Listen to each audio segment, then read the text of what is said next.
Hey, today I'm talking about the first 3 films in the Jurassic Park series. So that is Jurassic Park, The Lost World Jurassic Park, and Jurassic Park III.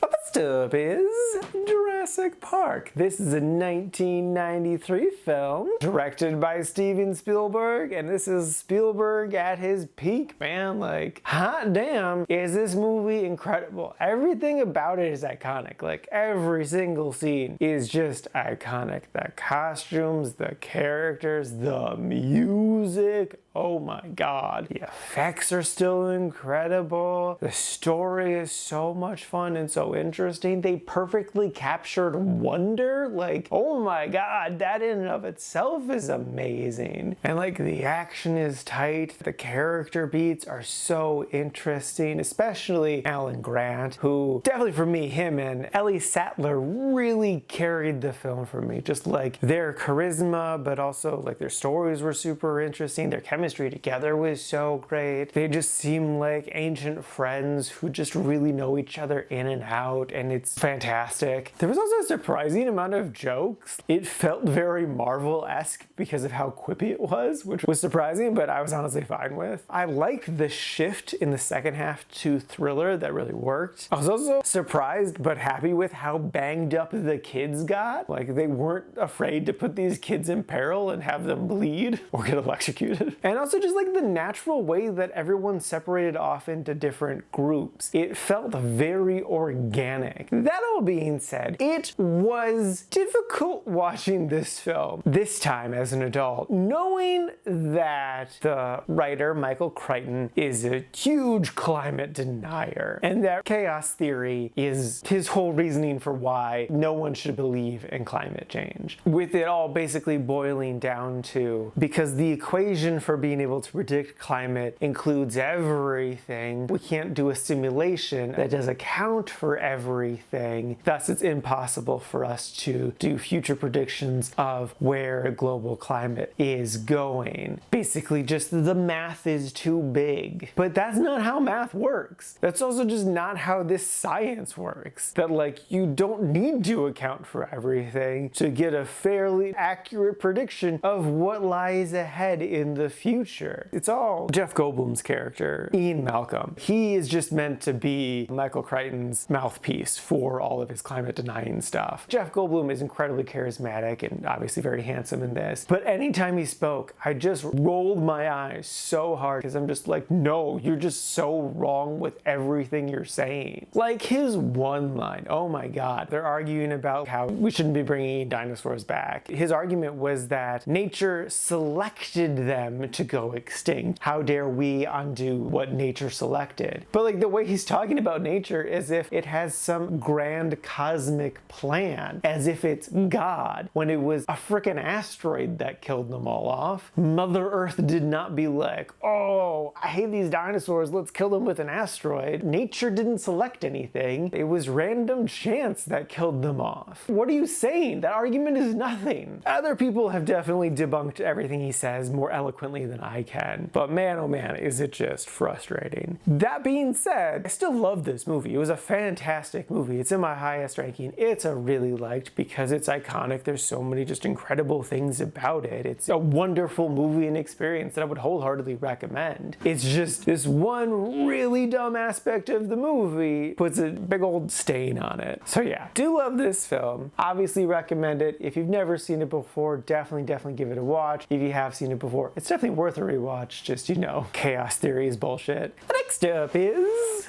The Lost World Jurassic Park. This is a 1997 film, and the basic premise is it's been a few years since the disaster at Jurassic Park, and there's a schism within the company that runs Jurassic Park. And so Jeff Goldblum's character gets sent to the island, and then terror happens. I like that, at least to me, it doesn't feel like just a remake, just a rehash of the original. It does feel different. Like, yeah, there's, you know, dinosaurs causing terror and stuff, but the story feels different.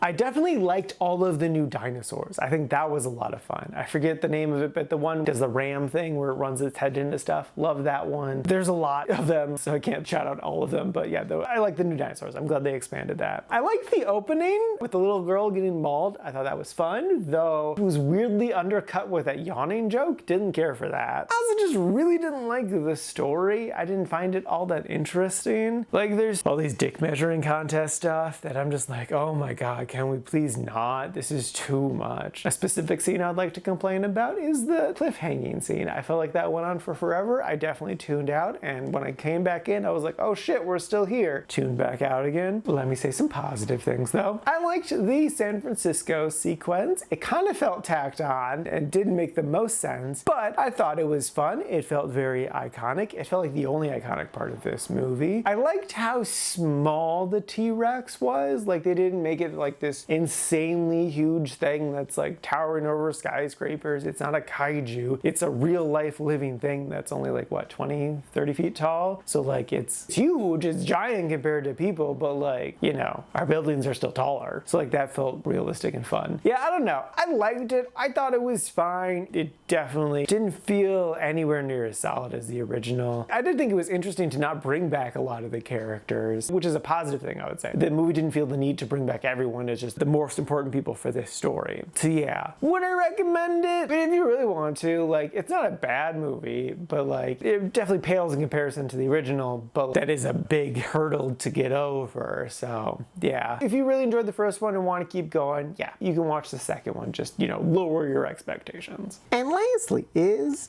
Jurassic Park 3. I was really surprised with how much I enjoyed this one. This is a 2001 film with the return of Sam Neill. Such a great choice. The basic premise is a little hard to explain without getting into spoilers, so I'll try to be vague just in case you hadn't seen it. Essentially, Alan Grant has moved on with his life, never wanting to go back to the island. But then he gets offered a metric ton of money to go back to the island. As a tour guide, they're not going to land, by this incredibly rich couple. Obviously, things go wrong. They go on the island, shenanigans ensue. I again liked how this one felt different. Like, it felt like its own unique story. I liked how different the dynamics with the humans were. Like, I liked all of the character drama that happened, the drama between the married couple, Grant's assistant, like his whole relationship with him, and like the love and admiration there, but then like there obviously does get to be character drama there as well. Also very handsome, obviously. There's a boy that's featured as well. I like him a lot because he both feels like a kid, but also they made him very smart and intelligent, but in a realistic way, like a Boy Scout kind of way. The effects also looked really, really good. They kept improving them.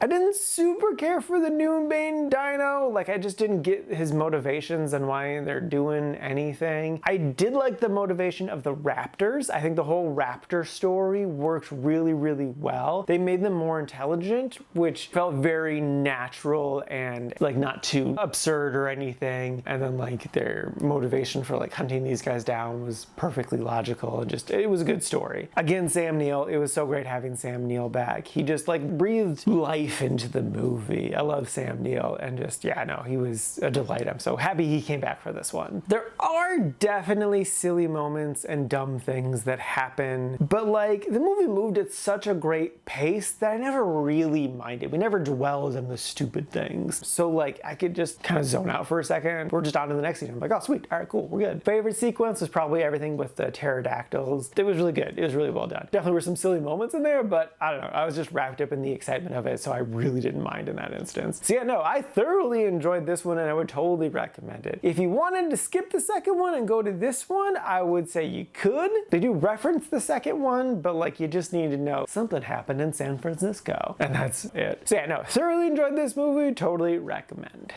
Alrighty, now for today's rankings. First up, we got Jurassic Park, scene number 18 in the really like section. And the next chronologically is The Lost World, Jurassic Park, scene number 64 in the liked category. And then lastly is Jurassic Park 3, scene number 26, again in the really like section. Now, this is out of a total of 81 old movies so far this year.